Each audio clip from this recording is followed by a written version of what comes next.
Electron அமைப்பு பார்க்கலாம். ஆஃபா தத்துவம், ஹுன்ச் விதி போன்ற விதிகளை பயன்படுத்தி தனிமங்களின் எலக்ட்ரான் அமைப்புகளை எப்படி எழுதுறது அப்படிங்கிறத நம்ம 11th கிளாஸில் பார்த்துருந்தோம். அந்த ஆஃபா தத்துவத்தின்படி எலக்ட்ரான் 3D ஆர்பிட்டாலில் நிரப்பப்படும் முன்னர் 4s ஆர்பிட்டாலில் முதலில் நிரப்பப்பட வேண்டும். ஓகேவா, இது நல்லா மைண்டில் வச்சுக்கோங்க ஸ்டூடெண்ட்ஸ். ஸோ எலக்ட்ரான்கள் ஃபஸ்ட்டு 3D ஆர்பிட்டாலில் நிரப்பப்படும் முன்னர் எந்த ஆர்பிட்டாலில் நிரப்பப்படணும் அப்படின்னா 4s ஆர்பிட்டாலில் நிரப்பப்படணும். 3D ஆர்பிட்டால் நிரப்பப்படுவதற்கு முன்னர் எதில் நிரப்பப்படணும்? 4s ஆர்பிட்டாலில் நிரப்பப்படணும். ஓகேவா, ஸோ 4வது வரிசையில் 3D ஆர்பிட்டால் நிரப்பப்படுதல் ஸ்காண்டியத்திலிருந்து துவங்குது. ஓகேவா ஸ்டூடெண்ட்ஸ், 3D 4வது வரிசை 3D தொடர்னு சொல்லுவோம். அந்த 3D தொடரில் ஆர்பிட்டால் நிரப்பப்படுதல் ஸ்காண்டியத்திலிருந்து துவங்குது. ஸ்டூடெண்ட்ஸ் கவனிங்க, ஸ்காண்டியத்தினுடைய அணியன், ஸ்காண்டியத்தினுடைய குறியீடு SE, அணியன் 21. ஸோ 21 எலக்ட்ரான்கள். 21 எலக்ட்ரான்களை எப்படி குறிப்பிடுறது அப்படின்னு பார்த்தீங்கன்னா argon. So argon 3D argon 18 எலக்ட்ரான்களை ஆர்கானுடைய எலக்ட்ரான் அமைப்பாக போட்டுக்கிறோம். ஓகேவா, ஸோ மீதம் இருக்கக்கூடிய 3 எலக்ட்ரான்களை 4sல பார்த்திங்கன்னா நம்ம இப்போ தான் சொன்ன ஸ்டூடெண்ட்ஸ் 3D ஆர்பிட்டால் நிரப்பப்படுவதற்கு முன்னர் 4s ஆர்பிட்டால் நிரப்பப்படணும். ஸோ நம்ம ஆர்கானுடைய எலக்ட்ரான் அமைப்பு 18 எலக்ட்ரான்களை ஆர்கானுடைய எலக்ட்ரான் அமைப்பாக போட்டுக்கிறோம். ஸோ மீதம் இருக்கக்கூடிய 3 எலக்ட்ரான்களில் 4s ஆர்பிட்டாலில் 2 எலக்ட்ரானையும் மீதம் இருக்கக்கூடிய ஒரு எலக்ட்ரானை 3D ஆர்பிட்டாலையும் போட்டோம்னா ஸ்காண்டியத்தினுடைய அணியன் argon 3D1 4s2. Argon 3D1 4s2 அப்படிங்கிறது ஸ்காண்டியத்தின் எலக்ட்ரான் அமைப்பு. ஓகேவா, எஸ். அடுத்தடுத்த தனிமங்களில் எலக்ட்ரான்கள் நிரப்பப்படும் போது 3D ஆர்பிட்டாலில் நிரப்பப்படும். ஸோ உதாரணத்துக்கு பார்த்தீங்கன்னா நெக்ஸ்ட் டைட்டானியம். ஸோ டைட்டானியத்தினுடைய அணியன் எத்தனை அப்படின்னு பார்த்தீங்கன்னா அணியன் 22. ஸோ 22 எலக்ட்ரான்கள் இருக்குது ஸ்டூடெண்ட்ஸ். அந்த 22 எலக்ட்ரான்களையும் நாம் எங்கே போடலாம் அப்படின்னு பார்த்தீங்கன்னா ஆர்கானுடைய எலக்ட்ரான் அமைப்பாக என்ன பண்ணலாம் அப்படின்னா ஸோ 18 எலக்ட்ரானை ஆர்கானுடைய எலக்ட்ரான் அமைப்பாக போட்டுருங்க. ஸோ 18 எலக்ட்ரான்கள் வந்துருச்சு. So next 3D 4s. So 4sல 2 எலக்ட்ரான் போட்டாச்சு, 20 எலக்ட்ரான்கள் முடிஞ்சிருச்சு. மீதம் இருக்கக்கூடிய 2 எலக்ட்ரானை 3D ஆர்பிட்டாலில் போடுறோம். ஸோ இப்போ டைட்டானியத்தினுடைய எலக்ட்ரான் அமைப்பு ஆர்கான் அணியன் 18. ஸோ 18 எலக்ட்ரான்கள் முடிஞ்சிருச்சு. ஸோ ஆர்கான் 3D2 4s2 அப்படிங்கிறது வந்து பார்த்திங்கன்னா எதனுடைய எலக்ட்ரான் அமைப்புனா டைட்டானியத்தினுடைய எலக்ட்ரான் அமைப்பு. ஓகேவா ஸ்டூடெண்ட்ஸ், இப்போ டைட்டானியத்தினுடைய எலக்ட்ரான் அமைப்பு சொல்லியாச்சு. ஓகேவா, ஸோ இதே மாதிரியே அடுத்தடுத்து வர தனிமங்களில் எலக்ட்ரான்கள் எல்லாமே 3D ஆர்பிட்டாலில் நிரப்பப்படும். ஓகேவா, எஸ். சரி, அடுத்து வந்து பாருங்கள் ஸ்டூடெண்ட்ஸ். ஸோ எலக்ட்ரான் அமைப்பு பார்த்துட்டோம். நெக்ஸ்ட்டு துத்தநாகத்தினுடைய எலக்ட்ரான் அமைப்பு பார்த்திங்கன்னா நம்ம மேலே கொடுத்துருக்கிற கான்செப்ட் படி நம்ம எலக்ட்ரானை துத்தநாகத்துக்கு நிரப்பணும்னா துத்தநாகத்தினுடைய அணியன் Zn, துத்தநாகத்தின் குறியீடு Zn, அணியன் வந்து பார்த்திங்கன்னா 30.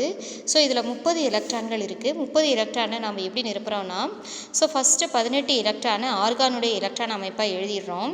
சரியா ஸ்டூடெண்ட்ஸ். அடுத்து 4s2 2 எலக்ட்ரானை போட்டாச்சு. கவனிங்க ஸ்டூடெண்ட்ஸ், இப்போ துத்தநாகத்தினுடைய குறியீடு Zn, அணியன் 30 எலக்ட்ரான்கள் இருக்குது. ஸோ அதை வந்து 18 எலக்ட்ரானை ஆர்கானோட எலக்ட்ரான் அமைப்பாக போட்டாச்சு. ஓகே, ஸோ 2 எலக்ட்ரானை 4s ஆர்பிட்டால் நிரப்பியாச்சு. 4s ஆர்பிட்டால் நிரப்பினதுக்கப்புறம் தான் 3D ஆர்பிட்டால் நிரப்பணும். இப்போ டோட்டலாக ஆர்கான் 4s ஓகே ரெண்டையும் சேர்த்து 20 எலக்ட்ரான் முடிஞ்சிருச்சு. மீதம் இருக்கக்கூடிய 10 எலக்ட்ரானை நம்ம 3D ஆர்பிட்டாலில் போடுறோம். 3D10. அப்போ துத்தநாகத்தின் எலக்ட்ரான் அமைப்பு என்னென்னா ஆர்கான் 3D10 4s2. ஓகேவா, ஸோ இருந்தாலும் நம்ம 3D ஆர்பிட்டால்கள் தொடர்ச்சியாக 3D ஆர்பிட்டால்களில் எலக்ட்ரான்கள் தொடர்ச்சியாக நிரப்பப்படுதலில் 2 விதிவிலக்குகள் இருக்குது ஸ்டூடெண்ட்ஸ். ஆர்பிட்டால்கள் சரிபாதி நிரப்பப்படுவதற்கு அல்லது முழுமையாக நிரப்பப்படுவதற்கு வாய்ப்பு இருப்பின்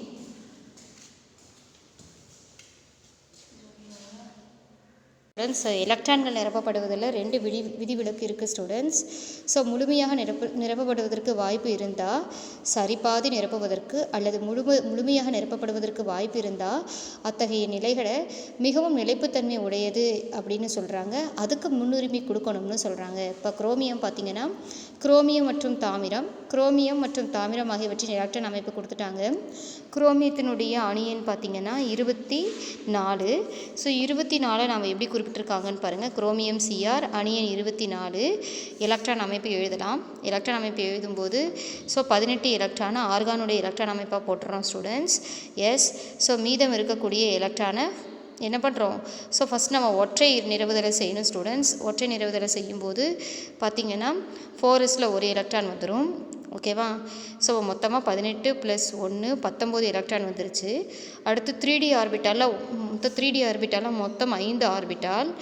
5 பாக்ஸ்லேயே ஒரு எலக்ட்ரானை ஃபஸ்ட்டு நிரப்பணும். அப்படி நிரப்பணும் அப்படின்னா 1 ஓகே பார்த்திங்கன்னா இதில் ஒரு எலக்ட்ரான், ஓகே இதில் ஒரு எலக்ட்ரான், இதில் ஒரு எலக்ட்ரான், இதில் ஒரு எலக்ட்ரான், இதில் ஒரு எலக்ட்ரான்னு பார்த்தீங்கன்னா 18 + 1 19.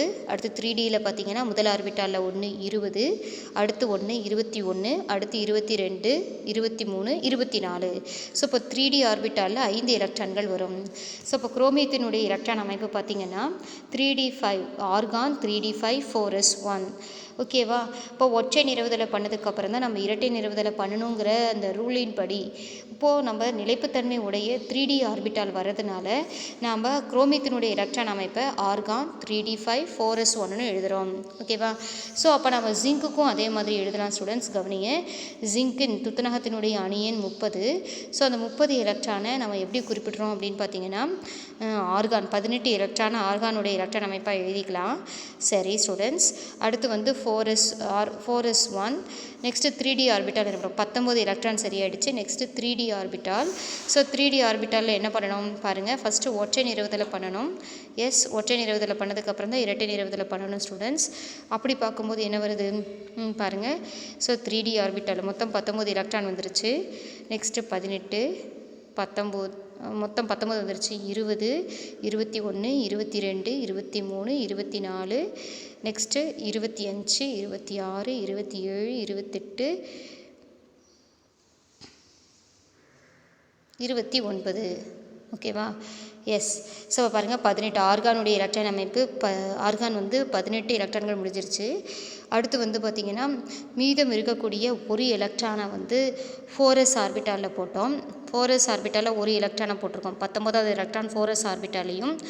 அடுத்து வந்து பார்த்திங்கன்னா 3D ஆர்பிட்டால் 4sக்கு அப்புறம் 3Dக்கு வரணும்.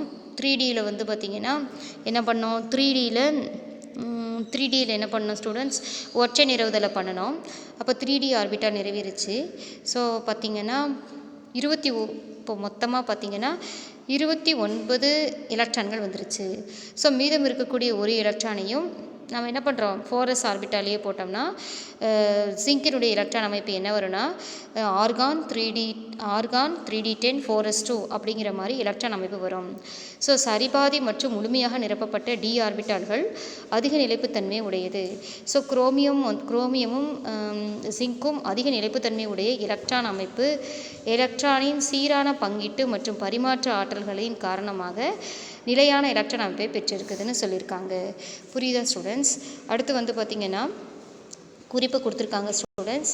சீராக எலக்ட்ரான்கள் பங்கிடப்படும் அமைப்பானது அதிக நிலைப்புத்தன்மை பெறுவதை பின்வருமாறு உணர்ந்து கொள்ள இயலும்னு சொல்லியிருக்காங்க. பாருங்கள், அனைத்து D ஆர்பிட்டால்களையும் ஒருங்கே கருதும் போதுன்னு கொடுத்துருக்காங்க இல்லைங்களா? எல்லா D ஆர்பிட்டால்களையும் நம்ம பார்க்கும்போது ஒரு கோள வடிவை உருவாக்குவதாக கொள்ளலாம். எல்லா D ஆர்பிட்டாலும் கோள வடிவத்தை உருவாக்குதுன்னு நம்ம எடுத்துக்கிறோம். சரிபாதி மற்றும் முழுவதும் நிரப்பப்பட்ட எலக்ட்ரான் அமைப்புகளில் பார்த்திங்கன்னா எலக்ட்ரான் அடர்த்தியின் பங்கீடு முழுமையான சீரான எலக்ட்ரான் அமைப்புகளின் எலக்ட்ரான் அடர்த்தியின் பங்கீடானது முழுமையான சீரான தன்மையினை பெறும். ஓகேவா? இப்போ என்ன சொல்கிறாங்கன்னா சரிபாதி மற்றும் முழுவதும் நிரப்பப்பட்ட எலக்ட்ரான் அமைப்புகளில் எலக்ட்ரான் அடர்த்தியினுடைய பங்கீடு எப்படி இருக்குன்னா முழுமையான சீர்மைத்தன்மையினை பெறும்னு சொல்கிறாங்க. ஓகேவா? ஆனால் மாறா பார்த்திங்கன்னா ஆக்சுவலி இப்படி தான் இருக்கும். ரெண்டுலேயும் இப்படி தான் சீரான அமைப்பு தான் இருக்கும். ஆனால் பகுதியளவு நிரப்பப்பட்டுள்ள எலக்ட்ரான் அமைப்புகளில் எலக்ட்ரான் அடர்த்தியானது சீராக பங்கிடப்படாததால் ஒரு மின்னழுத்த வேறுபாடு உருவாகும். இப்போ என்ன சொல்ல வரேன்னா முழுவதுமாக நிரப்பப்பட்ட எலக்ட்ரான் அமைப்பில் எலக்ட்ரான் பங்கீடு முழுமையாக இருந்துச்சுன்னா அங்கே சீர்மைத்தன்மை காணப்படும்னு சொல்கிறாங்க. பட் பகுதியளவு நிரப்பப்பட்ட எலக்ட்ரான் அமைப்புகளில் எலக்ட்ரான் அடர்த்தியானது சீராக பங்கிடப்படாததால் அங்கே ஒரு மின்னழுத்த வேறுபாடு உருவாகுதுன்னு சொல்கிறாங்க. இந்த மின்னழுத்த வேறுபாட்டை குறைத்து குறைந்த ஆற்றல் கூடிய ஒரு நிலையை அடையும் பொருட்டு சீரான பங்கீடு முன்னுரிமை பெறுதுன்னு சொல்கிறாங்க.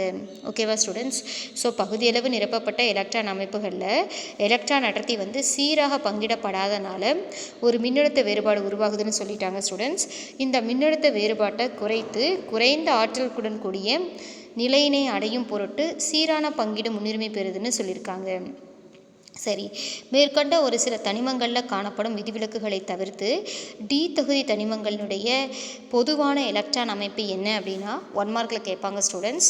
So n-1 D1 to 10 ns 1 to 2. ஓகேவா? ஸோ இங்கே வந்து பார்த்திங்கன்னா ஃபஸ்ட்டு மந்த வாயுக்களினுடைய எலக்ட்ரான் அமைப்பு வரணும். டி தொகுதி தனிமங்களின் பொதுவான எலக்ட்ரான் அமைப்பை ஃபஸ்ட்டு எப்படி குறிக்கலாம்னா மந்த வாயுவினுடைய எலக்ட்ரான் அமைப்பை முன்னாடி குறித்து ப்ராக்கெட்டில், அதுக்கப்புறம் n-1 D1 to 10 ns 1 to 2 அப்படிங்கிறது டி தொகுதி தனிமங்களின் இடைநிலை தனிமங்களின் பொதுவான எலக்ட்ரான் அமைப்பு. ஓகேவா? ஸோ கடைசி எலக்ட்ரான்கள் எங்கே நிரம்பணும் அப்படின்னா n-1 கூட்டில் நிரம்பணும். ஸோ n-1 டியில் கடைசி எலக்ட்ரான்கள் நிரம்பணும். ஓகேவா? ஸோ அப்படி நிரம்பக்கூடிய தனிமங்களை தான் நம்ம டி தொகுதி தனிமங்கள் இடைநிலை தனிமங்கள்னு சொல்கிறோம். புரியுதா students? So 1 mark question, D தொகுதி தனிமங்களின் பொதுவான எலக்ட்ரான் அமைப்பை எப்படி குறிப்பிடுறது அப்படின்னா மந்த வாயுவினுடைய எலக்ட்ரான் அமைப்பை ப்ராக்கெட்டில் போட்டுட்டு n-1 D1 to 10 ns 1 to 2ன்னு போடணும். ஓகேவா ஸ்டூடெண்ட்ஸ்? சரி, நெக்ஸ்ட்டு பாருங்கள். இங்கு எண்ணுங்கிறது என்னென்னா 4லேருந்து 7 வரைக்கும் வரும். ஓகேவா? ஸோ இந்த இடத்துல எண்ணுங்கிறது முதன்மை குவாண்டம் எண். ஸோ எண்ணும் வந்து இதில் வரும் 4லேருந்து 7 வரைக்கும் வரலாம்னு சொல்கிறாங்க. சரி ஸ்டூடெண்ட்ஸ், 6ஆம் மற்றும் 7ஆம் வரிசைகளில் இருக்கிற லாந்தனம் மற்றும் ஆக்டினியங்களை தவிர்த்து எலக்ட்ரான் அமைப்பை எப்படி எழுதலாம்னா எலக்ட்ரான் அமைப்பை எழுதும்போது லாந்தனைடுகள் மற்றும் ஆக்டினைடுகளுக்கு எலக்ட்ரான்கள் எழுதும்போது n-2 f ஆர்பிட்டாலிலும் இடம்பெறுகிறது. ஓகேவா? ஸோ லாந்தனத்தையும் ஆக்டினத்தையும் தவிர்த்து 6ஆம் வரிசையில் நல்லா கவனிக்கணும் ஸ்டூடெண்ட்ஸ். 6ஆம் வரிசையில் வர லாந்தனைடு வரிசையில் லாந்தனத்தை தவிர்த்து 7ஆம் வரிசையில் வரக்கூடிய ஆக்டீனியம் வரிசையில் ஆக்டினத்தை தவிர்த்து பார்த்திங்கன்னா மற்ற தனிமங்களுடைய எலக்ட்ரான் அமைப்பை எழுதும்போது எப்படி வரும்னா n-2 f ஆர்பிட்டாலில் எலக்ட்ரான்கள் இடம்பெறும். ஓகேவா? சரி, அப்போ இந்த நேர்வுகளில் பார்த்திங்கன்னா இந்த எஃப் தொகுதி தனிமங்களின் பொதுவான எலக்ட்ரான் அமைப்பை எப்படி குறிப்பிடலாம் அப்படின்னா கவனிங்க. ஸோ மந்த வாயுவின் எலக்ட்ரான் அமைப்பு ப்ராக்கெட்டில் போட்டுருணும் ஸ்டூடெண்ட்ஸ். அடுத்து n-2 f to the power 14 n-1 D 1 to 10 ns 1 to 2. இது வந்து பார்த்திங்கன்னா உள் இடைநிலை தனிமங்கள்னு சொல்லக்கூடிய லாந்தனைடு ஆக்டினைடுகளினுடைய பொதுவான எலக்ட்ரான் அமைப்பை கொடுத்துருக்குறாங்க. ஸோ மந்த வாயுவின் எலக்ட்ரான் அமைப்பை ப்ராக்கெட்டில் போட்டுட்டு n-2 f to the power 14 n-1 D to the power 1 to 10 ns 1 to 2 அப்படிங்கிறது இந்த எஃப் தொகுதி தனிமங்களின் பொதுவான எலக்ட்ரான் அமைப்பாக குறிச்சிருக்கோம். இதுவும் 1 மார்க் ஸ்டூடெண்ட்ஸ். ஓகேவா? புரியுதா?